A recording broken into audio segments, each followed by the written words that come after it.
Hello and welcome, आपका स्वागत है एक बार फिर से स्पोर्ट्स क्रेजी पे। मैं हूं आपके साथ हिमांशु द्विवेदी।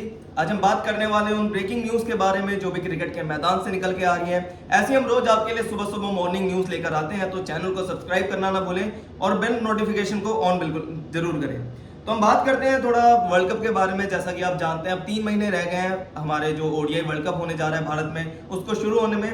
और जब अभी शेड्यूल अनाउंस हुआ था, जो भी आपके फिक्सचर्स अनाउंस हुए थे, उसमें आपने देखा होगा कि कुछ वेन्यूज से उनको लेके कुछ जो पॉलिटिक्स की आरोप लगाए जा रहे थे बीसीसीआई के ऊपर की कुछ वेन्यूज ऐसे हैं जैसे मोहाली हो गया या फिर और भी कुछ ऐसे स्टेडियम्स हो गए जिनको बीसीसीआई ने एक भी मैचेस नहीं दिए हैं।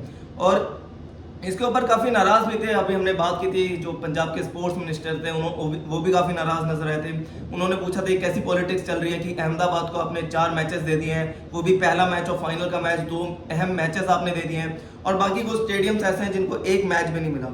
तो अब एक फाइनली खबर निकलकर सामने आई है कि जो हमारे बीसीसीआई के सेक्रेटरी हैं जय शाह, उन्होंने एक बीच का रास्ता निकाला है। उन्होंने इस चीज को सॉल्व करते हुए उन्होंने एश्योरेंस दी है कि जो बाकी आपके ग्राउंड्स हैं जैसे मोहाली हो गया या फिर और भी 1-2 ग्राउंड्स जो नहीं चुने गए हैं as a world cup venue को, उनको बायलैटरल सीरीज जो होंगी भारत की खेली जाएगी, उनको उसमें ज़्यादा मैचेस खेलने को मिलेंगे, होस्ट करने को मिलेंगे।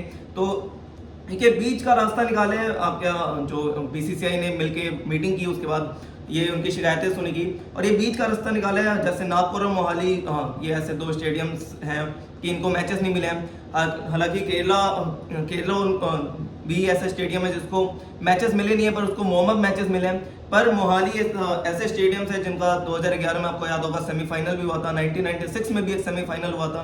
तो काफ़ी नाराज नजर आए थे। तो बीसीसीआई ने बातचीत की और बताया गया कि जय शाह ने एक लेटर सेंड किया जो एसोसिएट्स थे उनको, और बताया कि जो ये 8 वेन्यूज है, मैं आपको बता देता हूँ, दिल्ली, धर्मशाला, चेन्नई, कोलकाता, मुंबई, पुणे, हैदराबाद, अहमदाबाद, बेंगलुरु और लखनऊ, ये कुछ वेन्यूज हैं जिनसे बातचीत की गई, जिनके एसोसिएट से बातचीत की गई बीसीसीआई के द्वारा।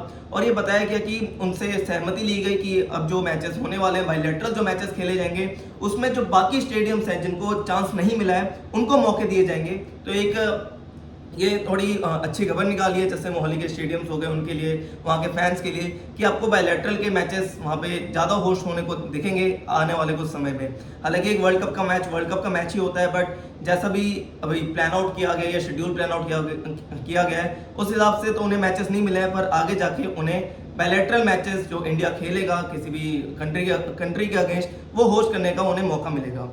तो ये थी कुछ बीसीसीआई की खबर जो कि वेन्यूज को लेकर चल रही थी। आपको पता होगा कि 5 अक्टूबर से ये टूर्नामेंट चालू होना है।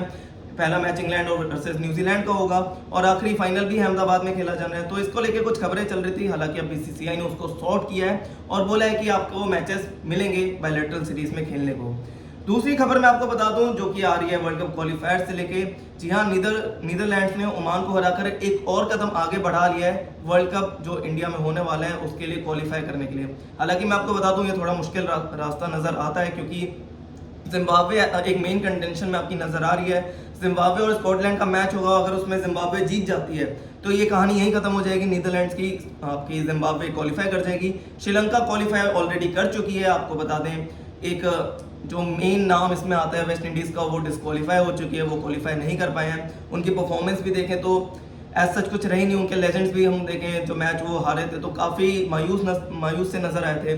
पर अब नीदरलैंड्स के पास एक ऐसा मौका है कि वो क्वालिफाई कर सकते हैं। हालांकि उनको क्वालिफाई करने के लिए आज का जो जिम्बाब्वे का मैच है वो जिम्बाब्वे को हारना पड़ेगा, पर ऐसा उम्मीद लगती नहीं, क्योंकि जिम्बाब्वे जिस हिसाब से खेलते आ रही है, जो पूरे क्वालिफायर में उन्होंने क्रिकेट खेला है, जिस तरीके से उन्होंने एज अ यूनिट अपने आप को प्रेजेंट किया है, तो मैं बता दूं जो जिम्बाब्वे दूसरी टीम हो सकती है जो कि श्रीलंका के साथ भारत ट्रैवल करे वर्ल्ड कप खेलने के लिए। आपको बताऊं जो मैच हुआ कल का, उसमें उन्होंने 74 रन से ओमान को हराया। 362 बनाए थे उन्होंने for the loss of 7 wicket कुल 48 ओवर्स में। डीएलएस के मेथड से ये जीते हैं हमारे जो नीदरलैंड की टीम है। उन्होंने मेडन ओडीआई 100 विक्रमजीत सिंह ने भी लगाया, जिससे एक एश्योरिटी मिली कि आप बड़े टोटल पे पहुंच पाए। और जिसके बाद ओमान कभी गेम में नजर आया नहीं पूरे थ्रू आउट द चेस, और ये match 74 run through out DLS method Netherlands आपकी जीत चुकी है। तो ये दूसरी खबर थी वर्ल्ड कप को लेके। आपको मैं बताऊं अब 12 जुलाई से जैसा आप जानते हैं कि इंडिया वर्सेस वेस्ट इंडीज़ की बायलैटरल सीरीज शुरू होने जा रही है और उसमें एक मुकेश कुमार का अहम नाम आता है, जिसमें आपको बताया गया कि मुकेश कुमार आपके मेन बॉलर नज़र आ सकते हैं ओडीआई और आपके टेस्ट में। पर मुकेश कुमार का जो जीत का जो ये एक तरीके से उन्होंने मनोबल जीत हासिल की है टीम में पहुंच के, उसका क्रेडिट अगर देखें तो उन्होंने कहीं ना कहीं एमएस धोनी को भी दिया है। उन्होंने बताया कि जब दिल्ली और चेन्नई का मैच हुआ था तो उन्होंने बात की थी एमएस धोनी से कि आप ऐसा विकेट कीपर क्या सलाह देते हैं जो बॉलर बॉल डाल रहा होता है। तो एमएस धोनी ने सलाह किया था जब तक आप कुछ ट्राई नहीं करेंगे तब तक आप आगे नहीं बढ़ेंगे, आपको कुछ सीखने को नहीं मिलेगा और आप अपने प्रोसेस पे, जैसा एमएस धोनी कहते हैं, अपने प्रोसेस पर ध्यान दें, रिजल्ट आपके फेवर में आएगा ही आएगा। मैं आपको बताऊं तो मुकेश टेस्ट और ओडीआई दोनों के ही एक हिस्सा है और जो ये 29 वर्षीय मुकेश है, इनके फादर की भी डेथ हो गई थी 2019 में, ब्रेन हेमरेज हुआ था। उसके बाद इन्होंने अपने आप को डाउनफॉल नहीं होने दिया, इन्होंने और मेहनत की अपने क्रिकेट पे, अपनी जो मनोस्थिति थी उसको ठीक रखा और उनके अगर देखें तो रणजी में भी बंगाल पेसर जो 2022-2023 का रणजी सीजन था उसमें 22 विकेट इन्होंने लिए थे। एक की रोल था इनका रणजी फाइनल में भी। इनके 39 फर्स्ट क्लास मैचेस हैं और 149 इन्होंने विकेट चटका रखे हैं। इन्होंने एक्सपीरियंस बताते हुए और भी बातें शेयर की। इन्होंने ईशांत शर्मा के भी साथ जो दिल्ली कैपिटल्स में ड्रेसिंग रूम शेयर किया था उससे भी बोला, बहुत कुछ सीखने को मिला। WTC फाइनल में एज अ रिजर्व प्लेयर थे ये, तो वहाँ शमी से भी इनकी बातचीत हुई। उन्होंने कहा, शमी ने भी बोला जैसा तू बॉल कर रहा है वैसे ही कर, तेरे को रिजल्ट मिलेगा। तो हम देख सकते हैं कि शमी अभी जैसा आप जानते हैं टेस्ट स्क्वाड में नहीं है, तो मुकेश कुमार डेब्यू करते हुए दिख सकते हैं और बिल्कुल अगर ये अच्छा परफॉर्म करते हुए नजर आते हैं तो आगे जाके मेन टीम का जो रेगुलर टीम होती है, जैसे मोहम्मद शमी के एब्सेंस में अभी मुकेश कुमार है, तो अपनी एक छाप छोड़ सकते हैं। आगे आने वाले टाइम में एक अच्छी परफॉर्मेंस देके टीम में सेलेक्ट होकर अच्छा परफॉर्म कर सकते हैं। तो ये थी मुकेश कुमार से रिलेटेड खबर थी। इंडिया वर्सेस वेस्ट इंडीज की भी हम कवरेज आपके लिए लेकर आएंगे। चैनल को सब्सक्राइब करना ना भूलिएगा, जो सब्सक्राइब का बटन है उसको प्लीज प्रेस करिए और अपने सुझाव भी दीजिए कि हम क्या और बेटर कर सकते हैं। अगली न्यूज़ की तरफ हम बढ़ते हैं तो अगली न्यूज़ आती है ब्रेस्ट्रो को लेके। तो जैसा आप जानते हैं अभी एशेस चल रही है, एक तरफ है वर्ल्ड टेस्ट चैंपियन, एक तरफ है बेसबॉल खेलने वाली टीम। बट अभी ऐसा लग रहा है जो वर्ल्ड टेस्ट चैंपियन टीम है वो अपनी जैसा उनको ओहदा है उस तरीके से खेल रही है। जो बेसबॉल है उसको बिल्कुल निस्तनाबूद कर दिया एक तरीके से हम कहें तो, क्योंकि पहला टेस्ट भी ऑस्ट्रेलिया जीता, दूसरा टेस्ट भी ऑस्ट्रेलिया जीता और बहुत अच्छे तरीके से प्लान कर रहे हैं। उनकी एक ही रणनीति है कि इंग्लैंड जैसा खेल रहा है वो अपनी गलती करके विकेट लॉस करेगा, उसको हम कैपिटलाइज करेंगे। बैटिंग में हमारे पास ऐसे बैट्समैन हैं जो कि कुछ क्विक पेस से भी रन बना सकते हैं, जैसे एलेक्स कैरी और ट्रेविस हेड हो गए, और ऐसे बल्लेबाज भी हैं जो कि बॉलर को थका सकते हैं। उनका प्राइम नाम है स्टीवन स्मिथ का, आपके वो मैन ऑफ द मैच भी थे आपके जो सेकंड टेस्ट हुआ था। पर इनके रनआउट को लेके कुछ एक खबर आई थी, जैसा आप बताएं रनआउट कह लीजिए आप पीछे से, जैसे आपको याद होगा कि हमारे एलेक्स कैरी ने बेस्ट्रो को पीछे से जो उन्होंने बैटिंग की, उसके बाद जब वो आगे बढ़े तो पीछे से उन्होंने बॉल स्टंप से मारी, जिसके बाद उन्हें आउट घोषित किया गया। अब इसको लेके बहुत सारी बातें चल रही हैं। कुछ इंग्लैंड फैंस का मानना है कि सेम ओल्ड ऑस्ट्रेलिया कह रही है England always a cry baby. But अगर हम देखें तो हालांकि बेस्ट्रो रूल के खिलाफ आउट हुए हैं, बट ये बात आ जाती है रूल के साथ ही आउट हुए हैं, पर ये बात आ जाती है कि स्पिरिट ऑफ क्रिकेट। तो अब ये थोड़ा कहते हैं कि आप बात चेंज कर रहे हैं। जैसा स्टुअर्ट बोर्ड ने एक स्टेटमेंट दी जब वो बैटिंग करने आए थे उनके आउट होने के बाद बेस्ट्रो के, कि ये पैट कमिंस से कि ऐसा क्रिकेट में मैंने कभी देखने को नहीं मिला, बहुत गलत हुआ है। एलेक्स कैरी को कह रहे हैं कि आपको याद रखा जाएगा इस चीज़ के लिए। बट मुझे एक बात याद आती है और क्रिकेट फैंस को भी एक बात याद आती है कि ऑस्ट्रेलिया के अगेंस्ट ही एक सीरीज चल रही थी, टेस्ट सीरीज, जिसमें वो एज हुए थे, प्रॉपर क्लियर एज था, ऐसा मतलब शायद ही किसी बैट्समैन को ना समझ आए।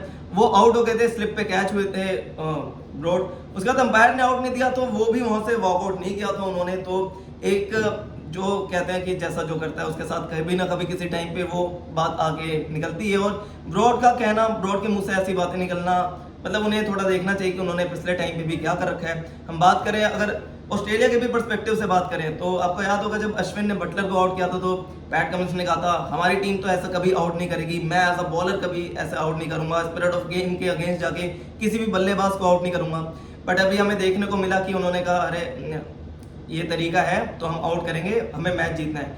विनिंग माइंडसेट है उनका, पैट कमिंस का। वो चाहते हैं कि एशेज अपने नाम करें, 2-0 से आगे चल रहे हैं, एक और मैच जीतेंगे तो फाइनली इतने लंबे समय बाद इंग्लैंड में टेस्ट सीरीज जीतेंगे। बट ये कुछ 2-3 बातें निकल के आ रही हैं सामने। उसी में बीच में एम एस धोनी की भी तारीफ की जा रही थी। अब मैं बताऊं एम एस धोनी की तारीफ क्यों की जा रही थी, क्योंकि आपको याद होगा वो इंसिडेंट जब इयान बेल को रन आउट हो गए थे, उन्हें लगा था कि बाउंड्री हो गई है, तो वो लंच से पहले की आखिरी बॉल थी, तो वो ड्रेसिंग रूम की तरफ जाने लगे थे। बॉल को डेड नहीं दिया गया, डेड घोषित नहीं किया गया था उस वक्त तब बेल को आउट करार दे दिया गया था। पूछा गया था टीम इंडिया से कि आप अपील करना चाहते हैं, तो तुमने अपील की थी। बट लंच के बाद जब बात की गई, एम एस धोनी सचिन तेंदुलकर के बीच में बात हुई, तो उन्होंने फिर ये फैसला लिया कि वो इयान बेल को वापस आपको मैदान में बुलाएंगे, उनको अपील नहीं करेंगे उनके विकेट के लिए। तो ये कुछ बातें निकल के आ रही हैं। जैसा मैं आपको बताऊं, जो टीम जिसको जो रिजल्ट फेवर कर रहा है, जैसे उनके फेवर में जा रहा है, तब वो चीज़ सही हो जाती है। अगर आपके अगेंस्ट में जा रही है वो चीज़, तो वही चीज़ वो स्पिरिट ऑफ द गेम के अगेंस्ट हो जाती है, स्पिरिट ऑफ क्रिकेट के अगेंस्ट हो जाती है, और वो फिर सही जो करना होता है वो सही नहीं होता जो आपने वाक्य किया है। तो ये कुछ बातें निकल के आ रही हैं। अब देखना होगा कि इंग्लैंड वापसी कर पाएगा इस एशेस में, या ऑस्ट्रेलिया अगला मैच भी जीत कर ये एशेस अपने नाम करेगा। तो ये थी कुछ खबरें आपके लिए आज मैं लेकर आया था। ऐसी रोज मैं आपके साथ जुड़ूंगा सुबह सुबह। चैनल को सब्सक्राइब करना ना भूलें। अभी के लिए इतना ही।